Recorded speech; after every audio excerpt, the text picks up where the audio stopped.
Good evening, everybody. Welcome back to Photography Live and Uncut. Yes, my name is Paul Griffiths. I'm delighted this evening to have two guests, Faye and Trevor Yerbury. Welcome to Photography Live and Uncut, guys. Thank you, Paul. Delighted to be here.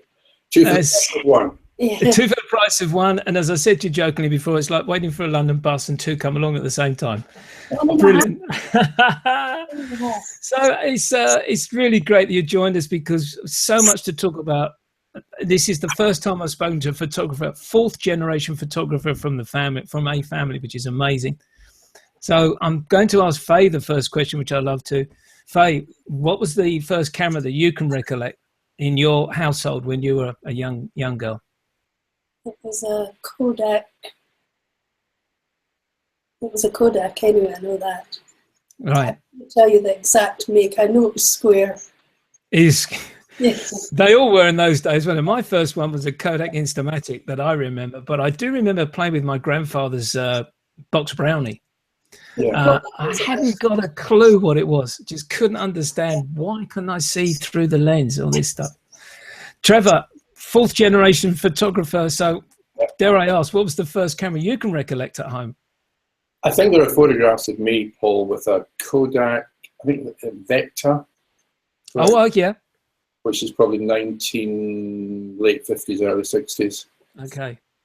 Unfortunately, unlike others, I haven't kept any of my original cameras. So isn't it amazing? I've only spoken to one person who's in actual fact got his father's camera that he was, and that was a Rolleiflex that he had.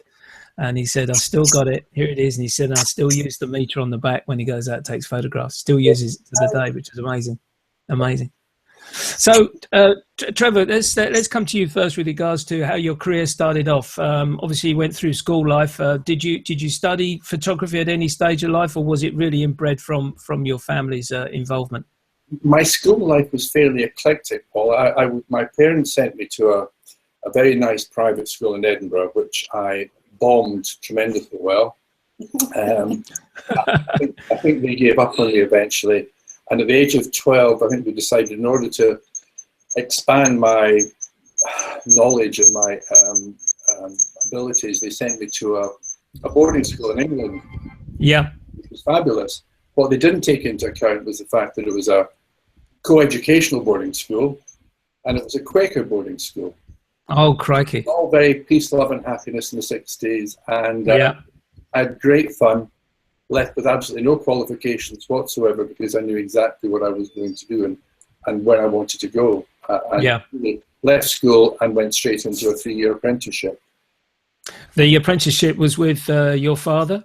With my father, yes. And I had to go through every stage of the business from learning to load 5.4, 10.8 dark slides, continually doing them in the dark, then learning to load spirals before I was even loose on actual darkroom work. So it was a real intense, real apprenticeship. It wasn't a case of, oh, you're my son, you can take some shortcuts. And the staff, I mean, he had about 12, 15 staff. I was called Master Trevor. Fair enough. Yeah. Fair enough. Yeah. And how about yourself, Faye, with regards now, I know reading in the bio, photography really didn't get involved until you started working with Trevor, but school life, and what was your main interest through school and after you left school? Oh, well, I spent an awful lot of years in hospital. Oh, dear. I think that's when I got my camera as a present, along with lots of books that I didn't read, because I've obviously taken little photographs. But I think, what do I think? I didn't have a real notion to be a photographer or be involved in photography until I met Trevor. Yeah. And that was through one of his own family. We hit it off, and in more ways than one. And then we became a couple. And it was shortly after that that Trevor put a camera in my hand and told me to load it. And it was a Hasselblad. Okay. And I wasn't allowed to actually load it properly in daylight until I was able to do it in the dark. One's tempted to ask the question here, did you serve an apprenticeship like Trevor did? No, definitely not. No. Possibly because I was still working, teaching at my local college, doing the hairdressing, cosmetic, makeup, other things. So I was working during the day and going home and trying to get to know the business a little bit better at the weekends when I had the weekend off, working in the studio, setting up sets and whatnot in the studio. And then I got really frustrated because at that time I was also working for other photographers too. And I really got frustrated. I wanted to do it. And I can't really remember when I actually did my first studio session, because I think it was in between Trevor doing one and letting me get onto the camera. Yeah. So sorry to interrupt you, Faye. So with your work, basically, with your serving your apprenticeship through with your father, Trevor, what line of this was wedding photography, was it, or studio work? It was primarily. I mean, the studio that we're in at that time was when I started in '67. It was still grandfather's old daylight studio, which was huge. I mean, it was an enormous studio, which had then been converted back in the 50s to tungsten lighting, so there was lots of tungsten. And the studio camera was a 5.4 Linhof on a massive studio stand. So it was primarily portraiture. Very little in the way of weddings. But yeah, it was primarily society portraiture, if you like. Yeah.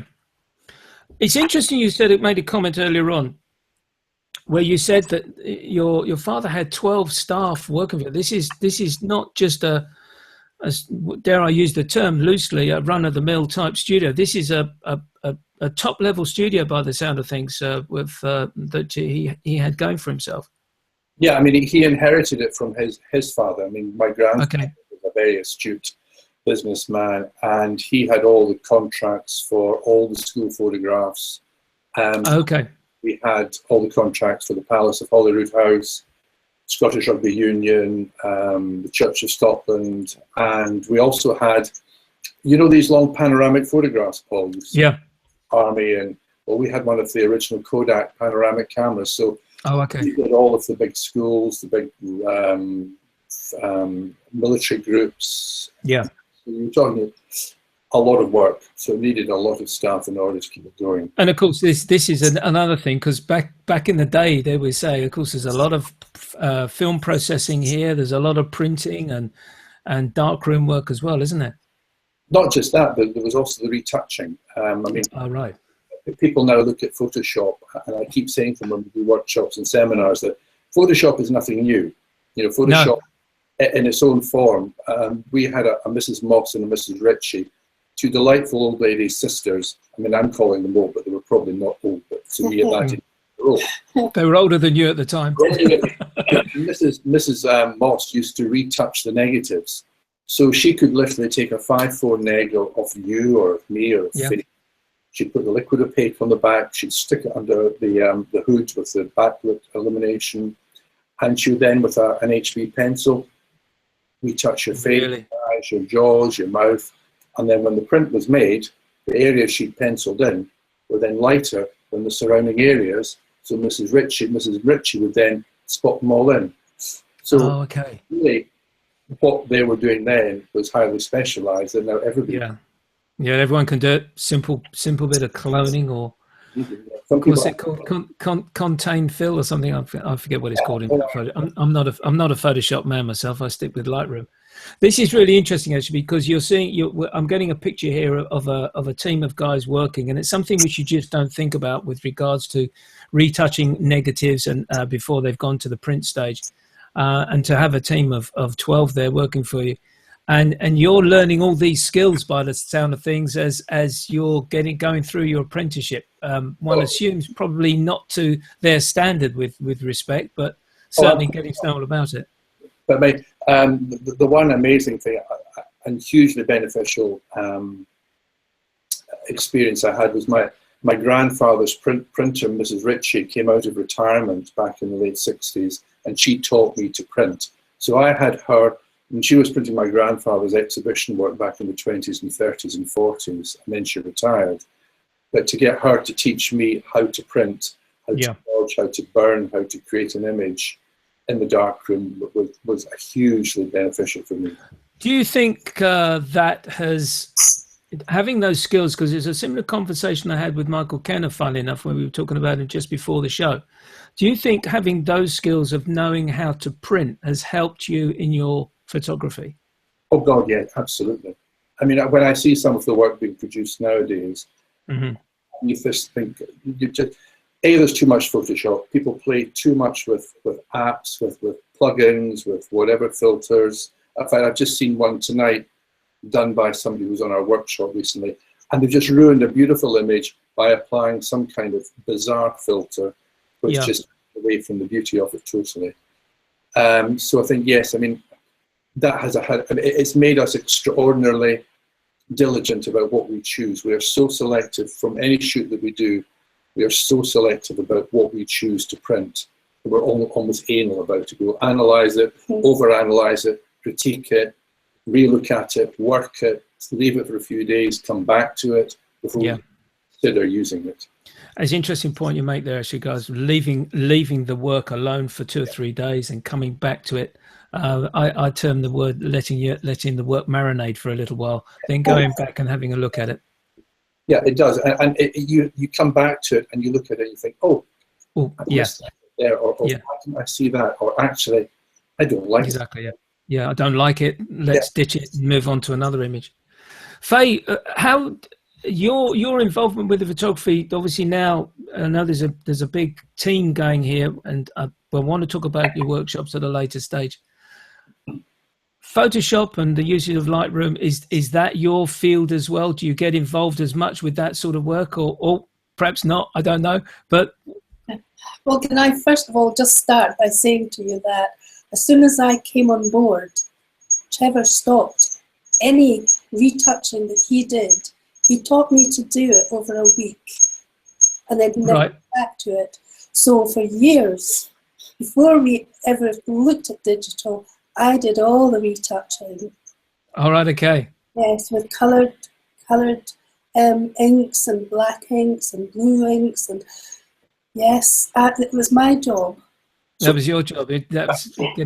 What I do now, Paul, is that we're up in the office and we're both sitting there, and we've got 2 nice big 30-inch monitors, and we're pretty close to each other, a couple of feet away. And I'll have loaded up one of my images from a shoot, and I'll play around with it and see, and then I'll say to Faye, and she'll sigh, get up off her chair, come behind my left shoulder, and she'll stand and look at it for a couple of minutes, and then she'll say, get up. Now, this in actual fact goes back to the old days, doesn't it? Where you had your photographer and you had the person working in the darkroom where the skill was. And it's funny, actually, because today I saw a video by an American guy who's over in this country, and he was in actual fact saying that he's fed up with in competitions that he sees where what he terms is pure graphic display, where people have over photoshopped and overworked their images. And I did reply back to him and said, because, okay, I'll take an example. Ansel Adams was probably an exponent of darkroom work as well as being a great landscape photographer. But you get a situation where you go back, David Bailey never did any of his printing. And I don't think Terence Donovan or Mickey Duffy did any of their printing. They passed it on to the skills that those guys had. Absolutely, and I agree. I mean, if you get somebody, I mean, Faye is great because she has that multi-talent. She's a brilliant photographer, but she's also a brilliant retoucher, and she has shed loads of patience. I mean, she will sit and look at an image, but when it comes to Photoshop, we use CS3, we use Zero Bridge. We have no idea, or at least Faye, neither do I, have any idea what a layer is. We don't touch layers, we don't use them, we've never played with them. She just works on the flat image, and that's it. Yeah, interesting. Who come on workshops and we tell them this, and there's, we'll show you, Faye, come here. We say, no, it doesn't matter. The journey you take to reach the final print is irrelevant. What's relevant is the final image, not how we get there. We all have different ways of achieving it, but we achieve it this way, and that's the way we want to leave it. And that's the way you work, and it's successful for you. And I want to talk about your workshops after, but I think what would be a great thing to do now, let's do a screen share and look at some work by both of you. And for the viewers, Faye and Trevor very kindly sent me through some images which I've put on my Dropbox folder. So it's a presentation of their work, a little bit different than what we're used to doing. But here we go. Here's some work. By is this Faye? There it is. There you go. Oh, there it is. I thought it was a nice sepia shot. Sorry. Yeah. Oh, and I nearly fell off the chair. Nearly fell off the chair. What's going on? So what I'm going to do, Faye, I don't know whether Trevor explained to you yesterday. I'm just going to go through the images. If there's one particular image you really want to talk about, say, go back to that one, Paul. There's the numbers at the bottom. You can see 1 of 20. But what I really want to ask you before, as you start here, Faye, is how did you get into this? Was it really on the basis that Trevor was involved in this style of photography that you moved into it yourself, or was it something that you were keen to photograph, the nude and the portrait? Right, Paul, can I jump in first before Faye? Yes, of course you can. Far away. The reason I love the nude is because I was heavily influenced by my grandfather, who was photographing nudes back in the 30s and, he exhibited them in international salons around the world. And we have 8 of his originals framed up in the bedroom. So that was my influence. So when Faye and I got together, I'll let Faye take over. When Faye and I got together, yes. I said, when Trevor thought about this sabbatical he wanted to do, because his father had died, and he wanted to change a few things in his own life. And he said to me, I want to do what my grandfather did. And I said, well, what was that? And he said, he did the most beautiful nudes. And I can let you see them if I go up to my mother's attic. I can pull them out and let you have a look at them. However, Trevor's mother was really in deep, well, she had just lost a husband, so Trevor didn't do that. And so he explained to me what he wanted to do, and I said, well, I'll be your model. Yes. We still have the little box of negatives. I don't think I would ever show them to anybody because I didn't know really what to do, and neither did Trevor. But we worked together for a year, and then we found a beautiful model called Alison. And we worked with Alison over 10 years from then.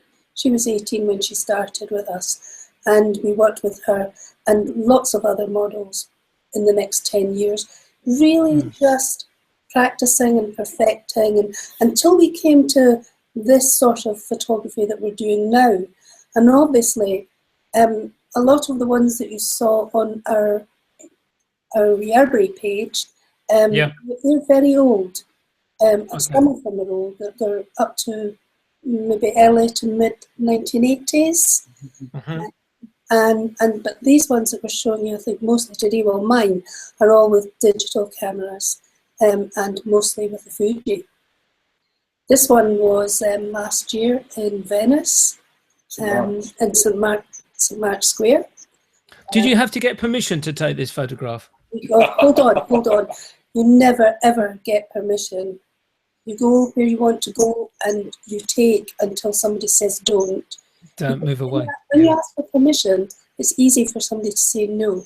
Exactly, yeah. We go out very early in the morning. We don't want to upset anyone, and we shoot very, very quickly, and get our images and then leave.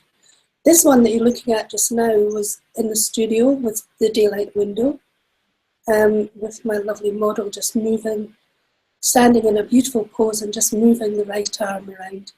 Yeah. Into the material. Yeah, I love the movement in the material there. It's beautiful. I love that image. Yes. And this one too, the natural soft wind blowing the material. Yeah. Over the body.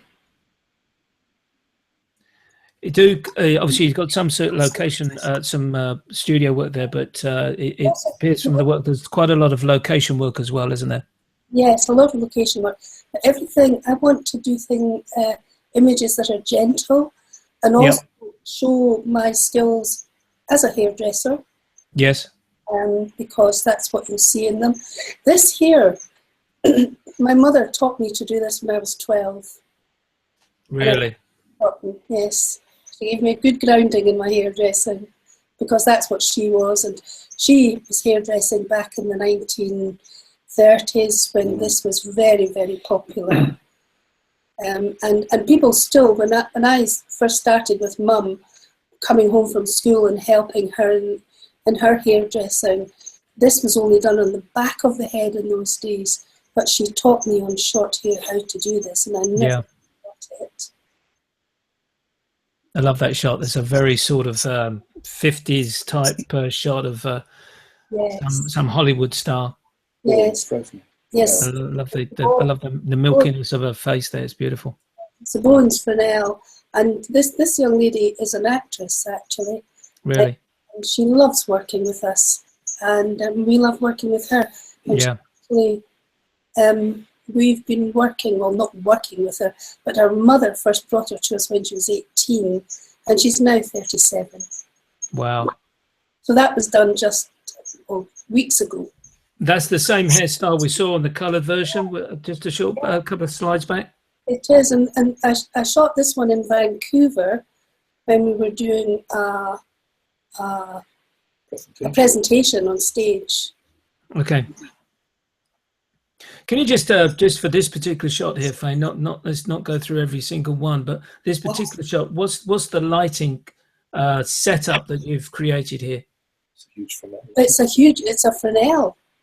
Okay. A Bowens Fresnel, just one spot. No, it wasn't Bowens, Faye. It wasn't Bowens. In Vancouver, they didn't do Bowens. Oh, they didn't? No, that's right. It's a Pro Photo one. Yeah. Okay. But that's also on my Fuji X-T1. Just one light box, yeah? One light box, yes. Lovely. We'll talk about the Fujis later because it's very important. Obviously, we want to talk about it because, and the reason I want to talk about it later is because Trevor's gone through quite a number of different styled cameras, and I think it's important. Oh, can we go back to that one? Yeah. This one? Yes, it was just done on Sunday. Lovely. Past, yes, down in near Warwick. That was all I wanted to say. That's all right. It's okay. No worries. I'm just looking at this one. I like this one. Again, the makeup and the shape of the hat just really lend itself to that sort of style photography. And the closed eyes. And the closed eyes. Yeah. The eyelashes. And this one was done a couple of weeks ago in Venice as well. My model was walking towards me. We just wanted to do some moving shots with her, just showing the one breast. And the man started to walk down the road, and I said, keep walking, keep coming towards me. And I took my shot just as he was coming into it. Nice one. I think what he was trying to do was rush to get out of the way because he could see that there were photographers there. Yeah. I love that. I'm just trying to think. This reminds me of an image taken in about the 60s, and I can't remember the photographer's name. There was the nude on the street in the dark streets of Paris. It just reminded me of that as I saw it. It's a beautiful shot. And again, that hairstyle there. Yeah, exactly. Yeah. And this is just a nice. Oh, right. A nice moving shot of the ballet dancer. Yeah, it's interesting that there's a few color shots. The majority of your work is mono. Is this something that just happens in this particular collection, or is it your preference to shoot in mono? It is my preference. Yes. Yeah. Definitely, very much so. 17 is there. I really like this shot, and this is one which caught my eye. That was the door and the lady there in a dress. Nice. It's a fabulous building. Now there's a little bit of street photography here, just to show your other skills. Yes. Well, it's always been a thought of mine to actually just photograph one bench, the day in a life of a bench. Okay. And it's been very, very difficult to do. So last year we thought, let's do bench life. What people do on benches. But the one thing that we decided was that we wouldn't take the photograph if people knew we were shooting. So these are all clandestine on our part. Yeah. And this couple, I think, are having a clandestine meeting. The way they turned up and sat down together. Oh, I see. And yes, and it's just lovely. Yeah, it's a lovely shot. Yes. And then this is another situation, which these situations that you get in street life do make me sort of chuckle, in the terms that they're nothing to do with each other. And then you start looking around as regards to what else is going on. You've got a lady in the background there with, she's obviously reading and in thought, Fran being pushed. And this fella obviously doesn't want to look to his left. And he is not interested in her. Not interested at all. No. He sat down after him, and he sat and looked away from that moment, and then he got up and walked away and never came around. And I just wanted somebody to talk to. Yeah. Better garble. She reminds me of another. Yes, indeed. Final image. And this one's heartbreaking, isn't it? There's something going on there. I felt like a voyeur with this one. Yeah. Who's leaving home? Is it the mother? Yeah. Both got cases. Has he done something wrong or whatever? Yeah, he's very a thought-provoking one, that one, isn't it? So we love doing this. We both did it. And I think we will do a little collection of them and maybe have a small exhibition at some time. Okay, what I'm going to do now, I'm going to come back to Trevor's set of images later, because you mentioned about the Fujis there, and I really want to ask Trevor on the basis here, and obviously you'll pitch in as well, because you're using the XT1 by the sound of things, Faye. Yes. Trevor, I'm a Fuji user myself, and I got in the doldrums using my Nikon gear, mainly because I had too much of it. And I felt that after a period of time, photography almost came back to me when I picked up my first Fuji. Now, you've gone through a number of different cameras here, from 5x4s and Hasselblads, obviously. And what film camera, 35mm film camera, did you use? Or didn't you use? Film camera? Yeah. No, yeah, I did actually. In fact, that's one of the reasons. Yes, good point. That's one of the reasons I love the Fuji, the X Pros, because my favorite. I had a Nikon F5, but my favorite 35mm camera of all time, in fact, we both had one, was a Contax G2. Okay. Poor man's Leica, and to me, the X Pro one fits into my hands just the way the Contax did, which, yeah, as you said, it reinvigorated your love of photography.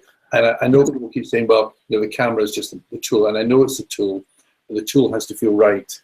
Exactly right. It has to feel right in your hands. And another thing which I heard a friend of mine talking a couple of days ago on a video as well, where I think a lot of people get themselves confused as regards to what camera they choose to buy, and they ask too many times, what camera shall I buy, what camera shall I buy, when really it's the end product which you want to produce which is the reason why you buy the camera.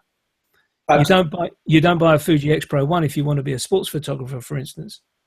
No, and I still use, I still have my Hasselblad, which I really don't use now, but I still shoot. We did a project 3 years ago photographing veterans for Poppy Scotland, from the Second World War right up to date. So these were all people who lost limbs and whatever for their campaign. But I decided to shoot all of those in 10.8. So they were 10.8 film. That was before I had the Fuji, of course, but I still think... So what actually happened here? Dare I use the term, why Fuji? Well, a very interesting story. Really interesting, because 3 years ago at photo training overseas, we were speakers, PTO, and Nathan Wake from Fuji was there with a whole bundle of gear, and he was 4 years. Was it 4 years? Yes. Yeah. And Nathan said to me before we did our workshop, "Here, take," and it was the X Pro 1, take it and play around. And I took it and I had a quick run over with it and went out with it, and within 10 minutes I got so annoyed with it, I gave it back to one of the delegates, said, here, you use this, and I went back to using the Nikon. Mm-hmm. And that was the end of my Fuji. And then a few months later, Nathan said, look, we'll give you one for a couple of weeks. Give it a good try this time. And after using it for a couple of weeks, especially with 56mm lens, mm-hmm. my Nikon was never out of the cupboard and never has been since. Amazing. And I just think there's something ergonomically beautiful about it. I think it's a revolutionary camera, and I think it reinvigorated what I did. And I know we've already said this, people say it's not the camera, it's just the tool, but I still think it has to work in your hands. It has to feel right. Yeah. The synergy between you and your equipment that you're using. I always remember the reason why I got interested in Fuji's was, I don't know whether you know the presenter out in America, Frederick Van Johnson, who in actual fact had lined up to buy an X100. Mm. And there was a delay in the delivery. And he basically said, right, forget it, return the money. And he switched to Micro Four Thirds. But the other thing was, on the back of that, he was also in discussion with people like Zach Arias and Dave Hobby. And they had, in actual fact, both been given an X100, and both had given the camera back to the person who owned it and said, I'm sorry, this camera's not for me. But again, like yourself, it was given back to them and say, look, just use it for a bit of time and tell us what you really think. And then, as we know, the firmware updates and everything else which followed on improved the camera performance, and then the other cameras have followed.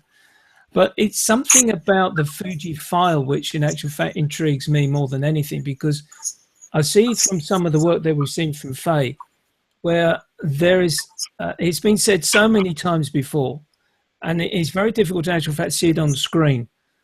But I do firmly believe there's a film-like quality of the image that's created using the Fuji sensor, the Transcend sensor, whether it's made by Sony or Hitachi, whoever, who cares? But I just wondered what your thoughts were on that side of things with regards to the performance of the camera. The files, the JPEGs as well, raw or JPEG, we find the files beautiful. X Pro 1 or the X Pro 2, we will use both the raw and the JPEGs depending. But yeah. I shoot all the time. My screen is always set to black and white with a green filter. Always 9 times out of 10 with a 56mm lens. And I just think that there's a quality, you said there's a filmic quality about it, which is very hard to capture no matter what Photoshop actions you put onto it. You still can't get that real filmic quality. What about yourself, Faye? Because obviously you do quite a bit of work on the image when it's on the screen. How do you feel? There's one question I must remember. The X Pro 2 is a bigger sensor size with 24 meg compared to 16 on the X Pro 1. But let's just talk about the X Pro 1 for the moment. How do you feel about working with the files themselves and the images that are created, Faye? The X Pro 1. Well, you use the XT one, yeah? I use the XT one. Yeah. XT one, yeah. That is the same sort of process, the same sort of question, really. Yes. I love the camera. I'm not technical at all. No. I love taking photographs. I love getting things right in my camera. And if they're not right, they're not used. Like Trevor, it's on the green. Okay. Yeah. How can I say? I use the Nikon D300. Yes. I've forgotten all about Nikon. Yeah. It's really sad, isn't it? Well, it is really, but I see. I'm trying, in actual fact, to fathom out where these two huge companies are going, where Canon and Nikon are going. Yes. I've spoken many times on my show, and I've Jonathan Critchley uses the D800 and the 800E, and for his work with the sales and everything down in Brittany there. And then I speak to other people like Martin Bailey, who uses the Canon 1DX, and they would never ever change because their investment is so deep into that equipment. I thought I would never change either.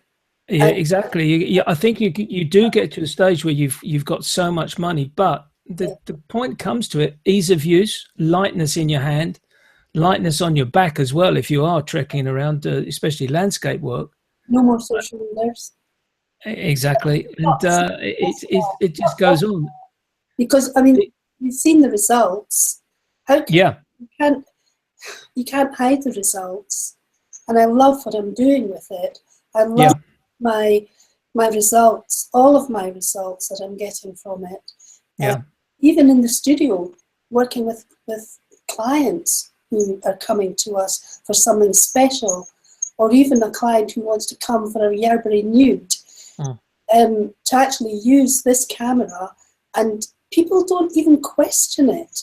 Well, that was going to be my next question, actually, because back in the day, if you were a wedding photographer or a studio photographer, you had a Hasselblad, or you had a big DSLR camera. Yes. How was it taken when you turned up and said, right, I'm going to do this shoot, and you got an X Pro 1 in your hand? Well, this comes up a lot, Paul, with particularly with wedding photographers. Yeah, particularly with wedding photographers. They want all this cross-banding with cameras bouncing off this, and with their 70 to 200s and whatever, and they think, I couldn't possibly turn up a small, little, what people would perceive as an amateur. And what are the guests going to think? That they've got better cameras than me if I turn up with a Fuji. And I said, well, why are you worried about it? Because your results speak for themselves. Why are you worried about guests? And if a guest does mention it to you, and if the guest has got a D whatever with a 70 to 200 bouncing off his chest, just look at it in a very disparaging way and just say, oh my God, that's just so yesterday. Exactly right. And just, don't get hung up about it. It's what you do with the equipment, not the equipment. It's funny, actually, because I just got a vision of my mind, that advertisement with David Bailey and the Olympus trip. Yeah. And he's taking the photographs, and the guy says he's not a serious photographer. Yes. Great advert. But no, this is interesting because again, another previous guest of mine, Kevin Mullins, does these fantastic candid photographs of weddings, and he's just walking around with either his X100T or his XT1, or now I think he's shooting X Pro 2. Now, bringing me up to date here, because I've just purchased the X Pro 1 because I can't afford the 2, but that's beside the point. Unfortunately, it's had to go back, but that's another story. What have you found moving from the 1 to the 2, Trevor, in terms of its performance? Well, I was fortunate enough to be given one of the pre-production models way back in October to test, and what I loved about it was the fact there was so little difference between the 1 and the 2 in terms of size and how it fitted in your hands. The adaptions they did, the ISO on the top made a huge difference. The feel of it was wonderful. But what I've always loved about the Fuji, and I never ever thought I would do this, and people still don't believe we do this, but I always now use the back screen. Oh, really? Always. And it taught me two things. One, it slows you down, because I can see you there, I can frame you, I can compose you, I can decide, am I right, am I in the center, whatever. But also, I can see you. Yeah.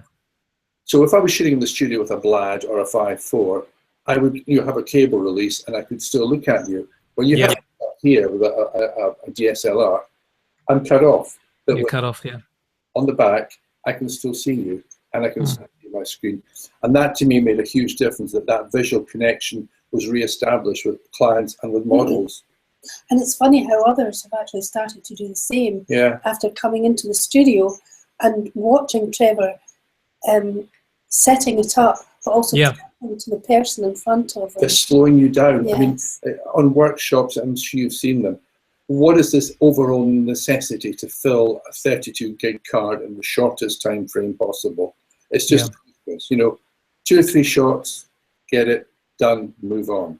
Yeah. But unfortunately, people just seem to think that keeping the finger on the button. Yeah, exactly. I think really, though, in a workshop situation, I can understand the pupil, for want of description, being involved in that, wants to take as much images that he can in a given time, bearing in mind that he's not going to be with you for weeks on end.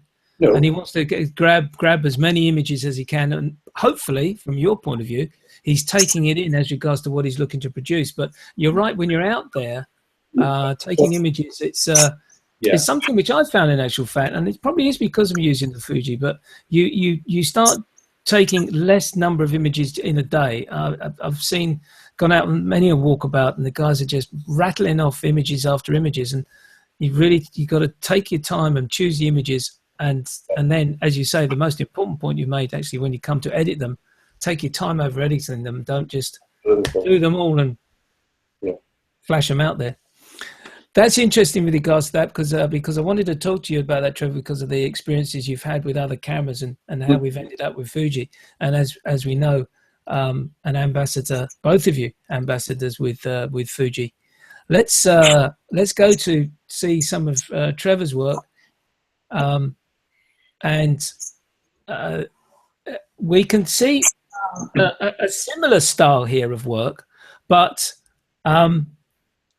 the emphasis on the nude again, and I don't. Go back. So, go back one. Go on. Go ahead. Sorry.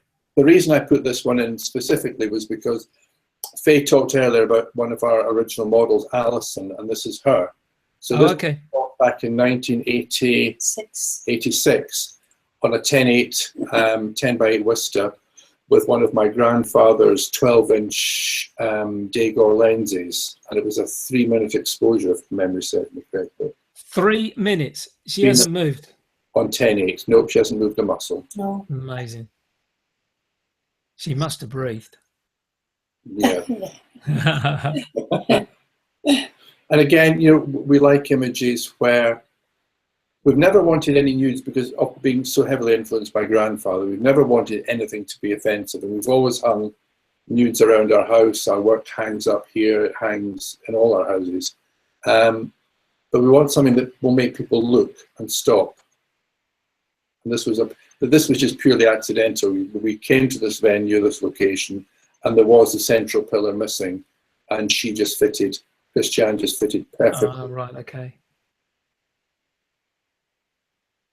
There's a bit of this is an old image, an old portrait of the composer Giancarlo Menotti, again shot in 10-8, but just one from the archives.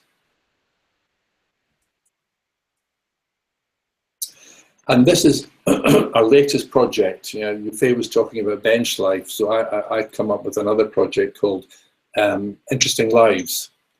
And this project that came about from another one we did back in 2000 called Citizens, and it's merely trying to find people in life who do something unusual, something interesting. All shot in the studio, all against the same background, all lit with one softbox and one reflector, and all shot in the Fuji from the same distance. And this saw player is but and this is the beauty of what we do, Paul, as portrait photographers. When Eduardo turned up in the studio, and we found out he was a saw player, Edgar, and he brought a whole box of saws and the bows, and we just thought, street musician, whatever, we'll take the portrait, you look cool. And before we did this, we sat him down in a box because I wanted to see what he was using his hands for, how he played the instrument. And this is where we never should judge a book by its cover, because Edgar sat down, pulled out that saw, pulled out that bow, and played Autumn from Vivaldi's Four Seasons. And it was absolutely stunning. It was, brought tears. Amazing. Did it really, Faye? Oh, it was fabulous. Very much so. So we're doing this project just now. So let's talk about this project very quickly. How are you getting these people to come to you? Are you inviting them, or are you putting an advertisement out, or what? Facebook. Through Facebook. Many years ago, when we did Citizens, we used local media. In fact, we have used local radio and local press to get some people into this one, but primarily through Facebook, looking for people who do something interesting in their lives. And we've done about 20 so far, but all done exactly the same way. All done, same background, same lighting setup, camera. Super. He was our fish man. Yeah. Still is. Still is. Still is. And again, with the X Pro, this was in Paris a couple of years ago. You see, this to me just sums up the Fuji performance, dare I use that? Because I would have said, looking at that image on the screen, admittedly I'm looking at it on the screen, I would have said that's a Hasselblad shot taken with a fairly grainy type film, and Faye's done some work in the darkroom, so and that sort of thing, or on the computer. No, I've done nothing to this. Trevor did all of Done nothing. I've done my own work. Yes. For once. Yeah. Unbelievable. Yeah, thank you very much, Paul. Unbelievable. It's all Fuji's work. All Fuji's work. This is interesting work. I love this horizon so low in the sea, in the frame. Yeah, and this It's not the thirds. That's the sixths. that's the 6. Yeah. Yes. Yeah. And this was all done in camera, just with my own homemade filter in front of the lens, and just to show something different, that you don't have to use a Photoshop application. No, that's right. And the thing, this is going to sound really, really stupid, a silly comment. But the thing I like about this image more than anything is the fact that sail literally clips the horizon just right across there. Yeah. Just. He didn't. To me, that makes the image. To me, that makes the image. He did. You went up the hill to it too. Lovely wind catching the. Just one of our favourite venues. We were there last Sunday. Great place, great model, great mood. I love the vignette that you create here. Is the vignette created in the camera as well? No, it's done. It's done afterwards. Faye just burned Done it afterwards, yeah. to focus you in on the figure. And again, this one, people often ask, is she hanging? She's actually kneeling on a boat. I was going to ask you the very same question. How did you get her to hang there? Don't tell me this was a 3-minute exposure either. But she's actually kneeling on the post there, is she? Kneeling on that post, and she came off there with a bleeding knee. Oh no! It's not. She did. Yeah, it's not 100% sharp, but I think the mood. I think half of what we do wrong now, and we judge a lot of competitions, is that people spend their lives over sharpening stuff. Yes. And they should just learn that actually softness and gentleness and a bit of diffusion actually is rather lovely, and over sharpened stuff looks horrible. Yep. This again was done on Sunday, just last lovely, lovely balance to this image here that you created. And again, bird in the nest. Sorry. Yeah, you called it the nest actually as well. It's called the nestling. Yeah, that's right. And again, this is just done in camera. Breathing on the lens. Yeah. What a tip that is. Breathe on the lens. Yeah, but the old tricks are the best tricks. They are indeed. In actual fact, you made some very good points there with regards to over sharpening images. Just recently, I've been running a little workshop for some beginners in photography, and some of the work that's been coming through, you can quite clearly see they've tried to cover the unfocused image by over sharpening the image in the processing, and of course you just run into so many problems there. And it's something which I've been doing recently, which if you don't use Lightroom, you're probably not familiar with, but there's a clarity slider, and you can move the clarity slider further up to the right, which will contrast and add some sharpness to the image. But at the same time, if you reduce it down the other way, you then start getting a little bit of a glow to your image, and it's a lot pleasing to the viewing. Is the clarity and the saturation slider not what Peter Lick uses quite well? Exactly. You got the clarity in the slider. Yeah, it's something which I don't know about you, but with HDR photography, when that first came out, I think it was overdone. People sort of pushed it, and then they got these very grainy, very harsh effects. And it's a shame, because I think it spoilt it for people that are now coming into HDR photography and realizing that it can be quite done very subtly and very decent. Well, I mean, we were down a couple of weeks ago judging for the RPS in Bath, and there was an awful lot of really good work spoiled. I mean, there was a whole panel for family put up, which was from India, street photography, which was fabulous, but the applicant had put HDR onto them, and it just spoiled the whole. What goes through people's minds when they just HDR? It's quite beyond me. Yeah, I agree with you. I think HDR doesn't really work for street photography, especially in India. HDR, I suppose, works. The best way I think HDR it works, I don't know whether you follow Trey Ratcliffe at all, one of his works, but he works that with layers. So he'll do the HDR image, either from a single image where he's copied and overexposed and underexposed for the top and bottom end, or he's done 5 exposures, made the HDR. Then he's taken the center image and layered that in Photoshop, and then he's done the shading and the masking to bring the two, to balance the two up. And then you get a very pleasant, yes, it is in its terms graphical art, I suppose, but a very pleasant looking HDR image rather than the harshness which some of these programs produce. I think it's too much.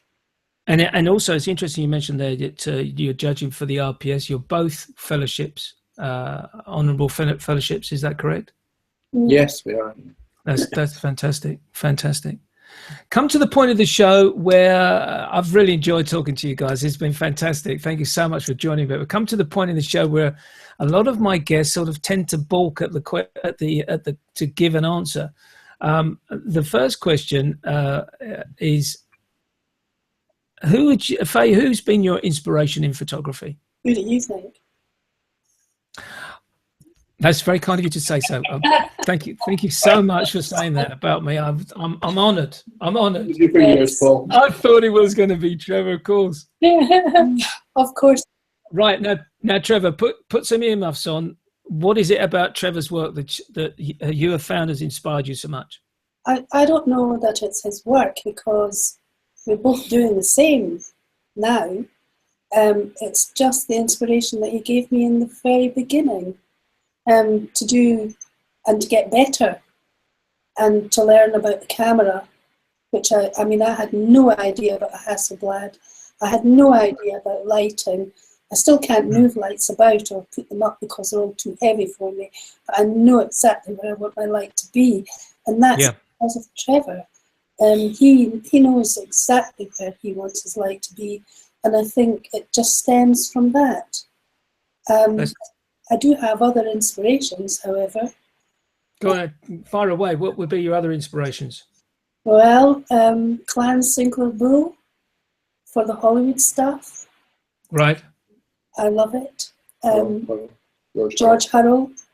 And looking and studying the books, and also seeing, because there is also a book, I don't have it, but I have seen it on Facebook, all the retouching that was done on these actresses and actors, so much so, and also the soft focus that was used in the movies to make them look like angels, and to make the men look really macho with all the shadowing. So it's going from one extreme to the other in one set, where the man looks really rough and ready, I suppose, and the female just looks like an angel. And then you see what she really looks like, and the retouching that's been done on the image, and it's quite incredible. They were ordinary people made to look incredible. Yeah. Trevor, who's been your inspiration? I think primarily my grandfather. Yeah. He was inspirational in two ways. He was a superb photographer. He was also a superb businessman, which that rare combination in photography is few and far between, and I'm certainly not one of those, but he was. And he photographed everything. He photographed King George. He was the first photographer. He was flown to Paris at the end of the Second World War at the invitation of the French government, and he made the first portrait of Charles de Gaulle. Amazing. Actually up in the office, signed by de Gaulle. So he was a very, very clever businessman, but a superb photographer, a great craftsman. And I only wish that I had actually, he died a year after I was born. I just wish I had time to meet him. But you can't. And it's a very interesting point you made there, because photographers are renowned not to be the best businessmen. I think I think everyone who's outside of photography on a professional basis thinks, oh, it'd be great to be a professional photographer. And everyone says before you're 80% photography and 20% other things, and all of a sudden you become a professional and it's 20% photography and it's 80% the business end. Yes. So to keep that balance going, especially in those days, really sort of early times. But just remind me again. You said he photographed de Gaulle in Paris, but who was the other person? He did King George. George, yes. Amazing. Amazing. We've got the prints, and we still have a huge archive of. We've got Andrew Carnegie, GM Barry, Sir Henry Wood. A lot of those are platinum prints, so they're from way back. But so we do have. Just out of interest, where was the King George portrait taken? Up in dare I say, your neck of the woods? In Edinburgh when he was visiting. In Edinburgh. Okay. Yeah. Can't remember the date. It's on the back of it somewhere. When we started the show, I thought that's where the inspirations are going to come from. The initial inspirations are going to come from, and it's great to hear that you've got that flow. And so you've also got to have a wide, like you have. You've got to have a wide interest in all genres of photography. Hence the books, like you, Paul. Yes. You're avid collectors of books, whether it be landscapes by Kenna, Eggleston, Winogrand, Bresson, Sheila Metzner, Joyce Tennyson, all of that body of work. And what really upsets me in a way nowadays is when you're talking to, whether it's a seminar or a workshop, whether there's 10 people or 100 people or more, and you talk about some of these people, you can almost see them glaze over. The vagueness, yes. The writing down, how do you spell Avedon? Yeah, exactly, yeah. And I think that's sad. Yeah, very much so. I couldn't agree more with you. The amount of times I speak to people on walkabouts and I say, oh, I've picked up this fantastic new book, Soul Lighter, Soul Who? And you think, my God, you just don't know what you're missing out on, just to take that as an example. Exactly. That's a very nice segue, as they would say. Faye, who's your favourite photographer? You can't say Trevor. No, it's not. It's not. I hope you've heard of him. It's a man called Willie Ronis. No, I haven't. There you go. French, very old when I got to know who he was. Yeah. It was the photograph of that he took of his wife leaning over a wash basin in a barn or in a really old French room. And that really got to me. And so much so I wanted his books. So I have 3 of his books. And we were in Paris. No, we weren't. We were in tour doing talks and demonstrations. And when we were at dinner, I was actually sat beside a man who knew him. No, really? The man who did his printing for him. And he was telling me lots of things about him. It made me even more interested. Yeah. Dead now. Yeah. I think he was 102 or something. 102, really? Yeah. And there's been some fantastic French photographers, and obviously Henri Cartier-Bresson and Douaneau and those guys. Until the end of his life, there was no lift, and he walked up, I think it was 6 or 8 floors to get to his house, yes. Lovely, lovely. Yeah. Trevor, who would be your favourite photographer? I have too many to mention. Really, I genuinely do. I mean, I love, you've had Michael Kenna on. I love Michael's work. I think that his work, I saw his exhibition in Paris. His work is just stunningly simple but beautifully crafted work. But I mean, you go back, you look at. I love the work of Herb Ritz. I love the fashion of Peter Lindbergh. I think his work is stunning. Me too. I like Joyce Tennyson's Light Woman. I thought her work, Sheila Metzner's, for those wonderful colour images that she has printed in Paris, which are just sumptuous in how they feel. So I love all styles of photography. John Blakemore's beautiful black and white still lifes. I love photography. You love photography, and you're right. There's too many to basically. Martin Park and David Bailey. Yeah, Martin Park. Well, interesting you mentioned David Bailey there, because I was just going to tell you a very short story. A couple of years ago, I was up in town, and I was at the photographer's gallery, and there was a set of images being shown on the screen by Sassoon, I think was the name of the photographer. And this fellow was it basically was backlit type photography, and sort of using screenshots, like basically showing a large 35 millimeter type images, transparencies. And this guy was taking some photographs of himself, with his BlackBerry and his phone. And I just jokingly said to him, I said, how are you getting on with that? With it? And he said, he said, I don't do photography really. He said, my friend's more into photography. So I said, oh, yeah. And she came up and he introduced me to her. He said, my friend, in actual fact, printed for David Bailey. And she said, I first of all turned the job down. I said, you're kidding. She said, no, that David Bailey apparently came into our studio and he said, I want a printer. And the boss turned around and said, she's your girl. And she went, no way, I'm not doing the work, because it was going into an exhibition. And apparently the story goes that David said, well, look, print me one and we'll make a decision. She printed one and he said, you are going to do my work. And she printed for this exhibition, and it was really quite amazing. There I was, just chatting with this guy, and she didn't want the job. She said, I just did not want the job. I was too... You want the hassle. Yeah, probably. She didn't want the hassle. You're quite right. You're quite right.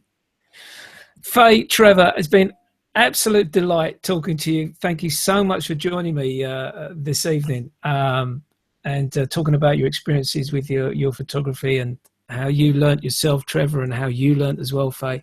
We've talked about the Fujis as well, and I'm really enjoying. I'm waiting for my X-Pro 1 to come back.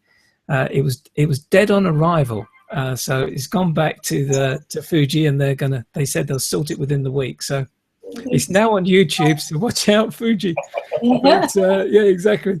But anyway, thank you so much for joining me this evening. And folks, well, it's Thursday. We've got a long weekend coming up. And I tell you what, if you're going out shooting this weekend, please, please, please do me a favor. Leave your camera bag at home. All the best to you. Bye for now. Thanks for inviting us. Good night. Bye. Good night. Thank you.